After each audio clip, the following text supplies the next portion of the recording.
உயிர் தெழுந்த ஆண்டவர். எருசலேமிலே அவர்களை தரிசித்தார்கள். இந்த நாளிலே நாம் கேட்ட அந்த சுவிசேஷ பகுதியிலே 7 பேர்கள் அந்த மீன் பிடிக்க மீண்டுமாக திரும்பி சென்றார்கள். திபேரியா கடல், கலிலியா கடல் என்று அழைக்கப்படும் அந்த கடலிலே அவர்கள் எப்பொழுதும் மீன் பிடிக்கும் கடலுக்கு கடந்து சென்றார்கள். எருசலேமிலே இந்த சீஷர்கள் உயிர்த்தெழுந்த அன்று ஆண்டவரை தரிசித்தார்கள். அன்று சாயங்காலத்தில் 8 நாள் கழித்து மீண்டுமாக சந்தித்தார்கள். ஆனால் மத்தேயு, மார்க்கு சுவிசேஷங்களிலே நாம் பார்ப்போமானால் மிக திட்டவட்டமான ஒரு காரியம் கூறப்பட்டுள்ளது. மத்தேயு 28ஆம் அதிகாரம் 7ஆம் வசனத்திலே கர்த்தருடைய தூதன் திட்டவட்டமாக கூறினார், சீஷர்கள் கலிலேயாவுக்கு செல்ல வேண்டும், அங்கே அவர்கள் அவரை காண்பார்கள். அபிதமாகவே மார்க்கு 16:7ஆம் அதிகாரத்திலும் வெள்ளை அங்கி தரித்த வாலிபன் கூறினான், நீங்கள் கலிலேயாவுக்கு செல்லுங்கள், அங்கே உயிர்த்தெழுந்த ஆண்டவரை காண்பீர்கள். ஆகவே தான் எருசலேமில் இருந்த இந்த சீஷர்கள், வீட்டிற்குள்ளே பதுங்கி இருந்தவர்கள், சரியாக கூறப்போனால் மனிதர்களை பிடிக்கத்தக்கதாக ஆண்டவரால் 3.5 ஆண்டுகளுக்கு முன்பாக அனுப்பப்பட்ட சீஷர்கள் அதே மனிதர்களுக்கு பயந்து வீட்டுக்குள்ளே பூட்டிக் கொண்டு கிடந்தார்கள். சரி, நாம் கலிலேயாவுக்கு செல்வோம்.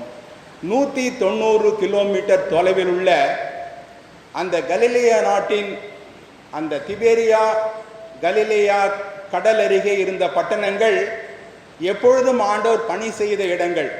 கப்பர்நகூம் பட்டணம், பெத்சாய்தா, இந்த 2 பட்டணங்களில் ஏதோ ஒரு பட்டணத்தில் அவர்கள் போய் தங்கியிருக்க வேண்டும்.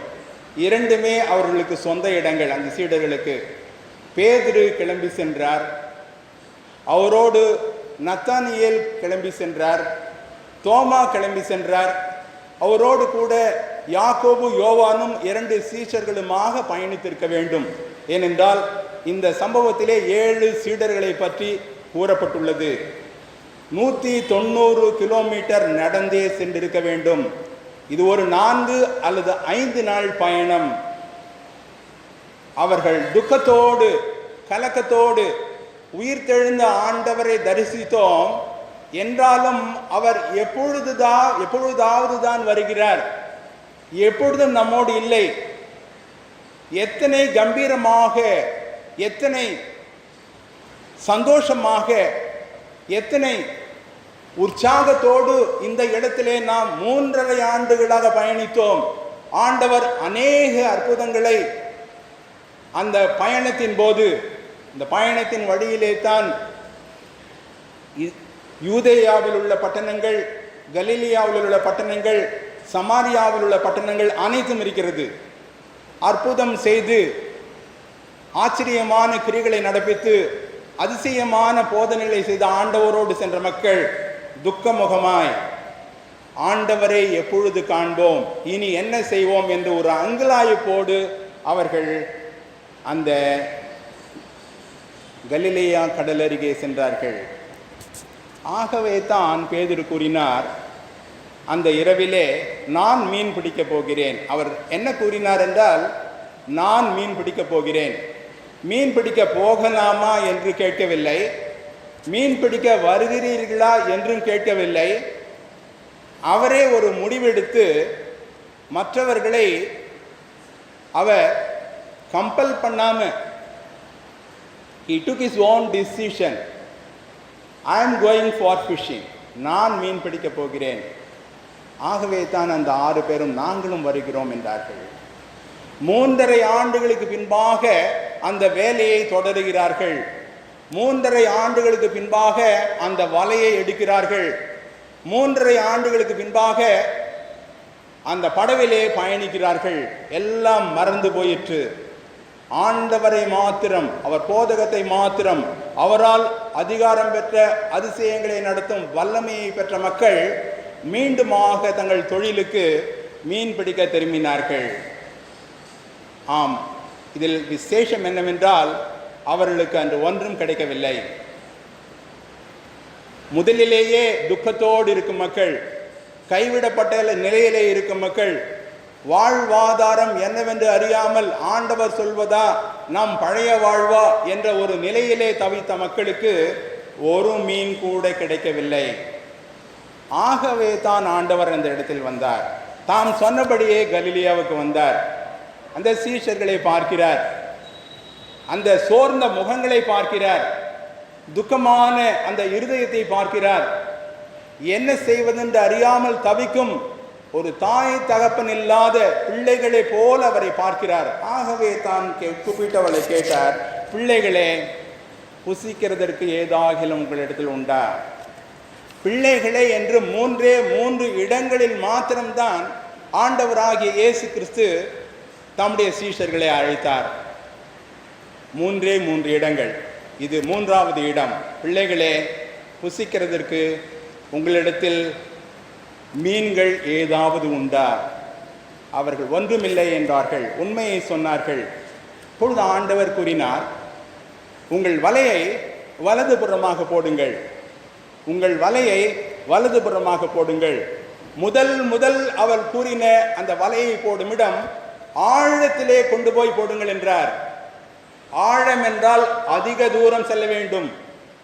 இப்பொழுது அவர் கூறுகிறார், அதிக தூரம் தேவையில்லை, நீங்கள் செய்ய வேண்டியது எல்லாம் எவ்வளவு தூரம் என்பது கணக்கே அல்ல, வலதுபுறமாய் போடுங்கள் என்றார். அந்த சீஷர்கள் ஒருவேளை என்ன செய்வதென்று திகைத்திருப்பார்கள், செய்யலாமா செய்ய வேண்டாமா என்று யோசித்திருப்பார்கள். ஆனால் ஒரு நல்ல பழக்கம் அவர்களுக்கு எதை செய்ய சொன்னாலும் செய்வது. இது ஒரு நல்ல குணம், இது ஒரு அருமையான குணம். ஏன் என்று கேட்பதில்லை, எப்படி என்று கேட்பதில்லை, நடக்குமா என்று விசாரிக்க தேவையில்லை, நீர் யார் என்று விசாரிக்கவும் தேவையில்லை. அவர்கள் அப்படியே செய்தார்கள். சிறிது தூரம் 200 முழம் என்று கூறப்பட்டுள்ளது. 250 அடி இங்கிருந்து பார்க்கிற தூரம், அந்த ஹாஸ்பிட்டல் தூரம். அங்கே போன உடனே வலையை போட்டாங்க.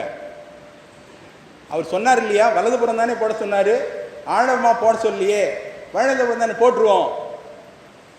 அந்த வலைகள் பெரிய பெரிய மீன்களான 153 மீன்களால் நிறைந்தது. இழுக்கக்கூட முடியவில்லையாம். ஆண்டவராகிய இயேசு கிறிஸ்து அதே இடத்திலே இருக்கிறார். அவர்கள் அந்த மீன்களை எடுத்து முதல் 2 படகுகள் நிரம்ப நிரப்பினார்கள். இப்பொழுது அந்த ஒரு படவுக்கு தூக்க கூட அவர்களுக்கு திராணி இல்லை. ஆகவே அப்படியே வலை இழுத்து கொண்டு வந்தார்கள் என்று வேதம் கூறுகிறது. பிள்ளைகளே, புசிக்கிறதற்கு ஏதாகிலும் உங்களுக்கு உண்டா என்ற ஆண்டவரை பார்க்க வந்தார்கள். ஆனால் அவரோ கரி நெருப்பு போடப்பட்டிருக்கிறதையும் அவைகளின் மேல் மீன்கள் அப்பங்கள் வைத்திருக்கிறதையும் கண்டார்கள் என்று வேதம் கூறுகிறது. ஆண்டவர் கேட்டது, புசிக்கிறதுக்கு ஏதாகிலும் உண்டா என்று கேட்ட ஆண்டவர் அவர்கள் வருவதற்கு முன்பாகவே ஆயத்தப்படுத்தி வைத்திருக்கிறார். கரி நெருப்பு, கோல் ஆஃப் ஃபயர். இந்த கோல் ஆஃப் ஃபயர் என்ற வார்த்தை இரண்டு இடங்களில் தான் வேதாகமத்தில் புதிய ஏற்பாட்டில் கூறப்பட்டுள்ளது. ஒன்று இந்த இடம், இன்னொன்று பேதுரு குளிர் காய்ந்த இடம். பேதுரு பார்க்குறான், அவனுக்கு உடஞ்சி போயிருக்கும் மனசு. My Lord is here and he has prepared everything for us. பசியால் வாடும் மக்கள் பசியை ஆற்ற ஒரு தொழில் செய்து சாப்பிட வேண்டும் என்றிருந்தவர்களுக்கு எல்லாவற்றையும் ஆயத்தம் செய்து ஆண்டவர் அந்த இடத்திலே வைத்திருந்தார். ஆண்டவருக்கு எங்கே இருந்து அப்பம் கிடைத்தது? ஆண்டவருக்கு எங்கே இருந்து மீன் கிடைத்தது? எந்த வேளையிலே ஆண்டவர் சமைத்தார்? இந்த பாக்கியம் நமக்குண்டா?